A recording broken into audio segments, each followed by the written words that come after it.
Um, I'm a Nigerian, just in case you haven't figured that out yet. I'm a Nigerian by heritage. I was raised out there. I wasn't born there, but I was raised in Nigeria. And Africa in general, there's there's challenges with regards to leadership, and I have a different theory in terms of what's gonna take to fix it. The gentleman you're looking at to my right, okay, to your right, is his name is Peter Obi. Is a guy who was actually a running mate with one of the major contenders for presidency in Nigeria in 2019. The other gentleman that you're looking at towards your left, his name is Tinubu, is actually the biggest godfather as far as I can tell in Nigeria right now. Okay, he was the governor of the most popular state, Lagos State in Nigeria, and then he became we can call him the cabal, godfather of politics in Nigeria.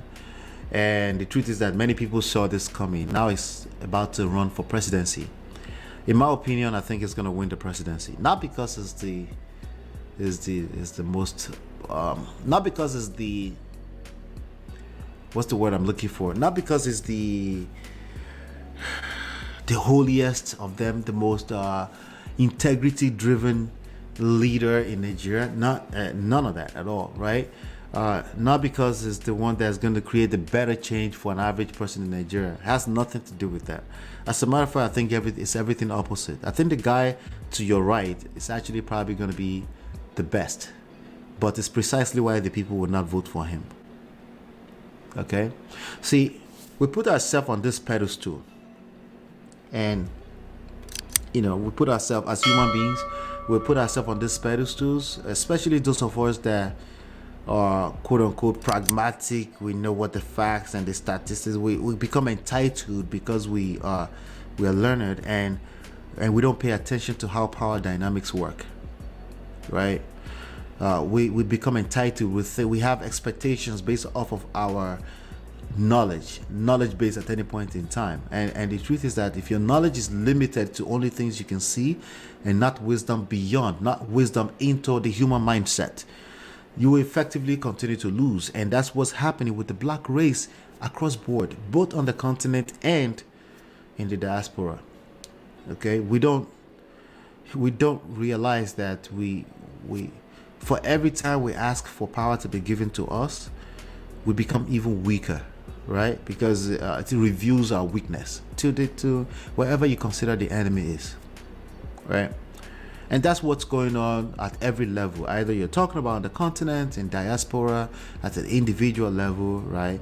We don't. All we need is 10% of people to really start to realize that this is about power, and it's about survival of the fittest, and not survival of the holiest. I know this is so unfair, right? This is the reality. That's how life works. Okay, this is the reality. So the gentleman on the right hand side has decided to make his to declare his ambition to run for presidency. So in Nigeria, they have two main parties right now, and they try to act like they're Americans. They have the APC and they have the PDP. Now, the godfather of the APC is the guy. His name is Tinubu. The guy you're looking at that's stretching his hands out. The one right above my head right now, right? And he's the godfather of APC, but not just APC. Actually, to be frank, Nigeria in general, the whole nation, right? And he can buy the whole of Nigeria. Okay, he can buy the whole of Togo in terms of how rich he is, or at least how rich he is in terms of resources. And the fact that, when people become leaders at this level, it's not just because they became leaders. They didn't fall out of the skies. It's because they found something that helped them. They found something that they're able to use to control the masses. Okay, so and that's what you're looking at. Now, the guy to your right is integrity. No one can question it. He used to be a governor as well of a state called Anambra State in Nigeria, and everybody will testify to how clean and holy and everything is. But he clearly lacks the ability to be able to take power. Power has to be taken. I don't care if we're talking about democratic system. I don't care if we're talking about otherwise dictatorship. Power has to be taken. And in order to take power, you have to understand the human mindset. And I'm sorry to say, I'm predicting it right now. The guy to your left, he's going to win in 2023.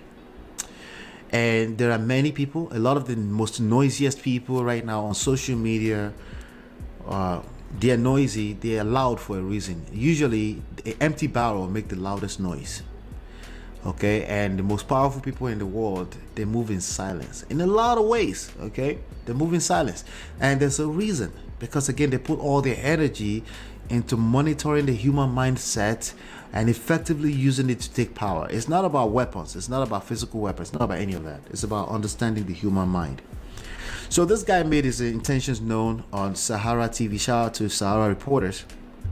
And it says, former governor of Anambra State, Peter Obi, has revealed that he would contest the 2023 presidential election if the PDP zones tickets to the south. So in Nigeria, tribalism is a big thing.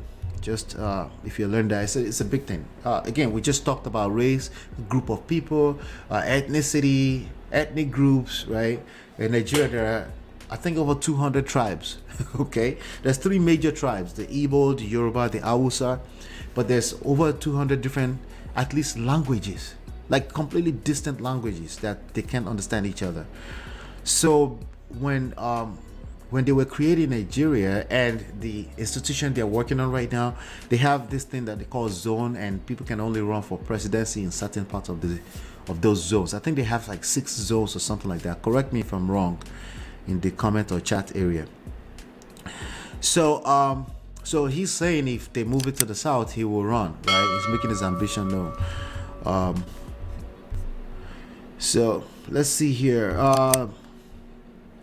All the elections that I followed in the past, the party that I belong to today, the PDP, made a pronunciation and took a stand. At least in 2019, when I was involved, where I can say Atiku graciously chose me as his running mate. So he was a running mate 4 years ago. See, the most, let me just say this right here and then go to reviewing our YouTube stats for the day. The most a person like him is ever going to be is a running mate. That's my prediction. Now, I'll be willing to be wrong. If I am wrong, I will gladly bow, right? And I will say, yeah, I was wrong. There's a blind spot. It's very possible that I could be wrong. But based off of what I can see right now, he's the most he can be is another running mate. And there are people like that, right? You have the Yemi Oshiba Joes, right? They can be running mates. They can't really run the nation. They can run the nation. They cannot win the elections. Okay, the person that can win the election is Tinubu. Why? Because that nation is at a state where the nation is not producing anything for the rest of the world. And if a nation is not producing for the rest of the world, it comes down to capitalism. I'm sorry to say, that's the world we live in. And that means they have to depend on other nations. And that means they have to basically defeat the bottom. And that's what's going on. Until Nigeria starts to produce, and then they'll be able to take care of themselves, then they will stop depending on big political cabals. All right. So that's that. With that, I just wanted to share my insights on that. I'm continuing to pay attention. So Peter Obi has been trending because everybody on social media, the same people that never really get down to the voting booths, hailing him. But if you know anything about how Nigeria politics, and the politics in general, even in the United States, it works, it's not about social media. It's about the grassroots. And we know that these people understand that. They already know you're going to be loud on the internet and do nothing about the fact that power will be taken from you, from the people, again, right? They know this, and that's just the way these things work. All right. So yeah, that's that right there. Just wanted to share my insights on that. I think I think it can't keep going like that forever. I think something will change. You know, we just don't know when. That's why I think it's very possible that I could be wrong. But based off of stats, history, and trend, and based off of what I've watched Nigeria did in the last 25 years, that I've actually paid a little bit of attention, especially in the last 5 years. I think it's Tinubu. And if you don't think so, I want to hear what your take is in the comment in the chat area. I want to hear what you have to say about that. Remember, I want to be educated by you when it comes to these things. All right. So with that being said, I think we should go ahead and share